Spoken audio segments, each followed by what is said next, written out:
చీరగట్టి ఊళ్ళోకి వచ్చనమ్మా చాలారి పూలు పెట్టి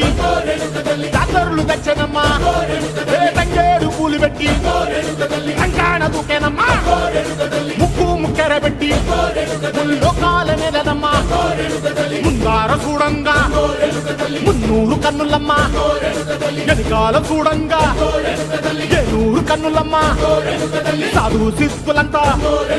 సాగిల బట్టరమ్మా మహారాజు రాజులంతా మొగారిల్లిరమ్మా కోరిక కోరంగా రంగులు పూసినాము ఆశలు తీరంగా ఏసాలు వేసినాము నీకన్నా పెద్ద దిక్కులో కాన ఎక్కడుంది నైవేద్యం ఎట్టంగా మా కాడ ఏమిటుంది మనలన్నీ అలకిచ్చి మరణీయవే తల్లి కన్నా బిడ్డలను కాపాడవే తల్లి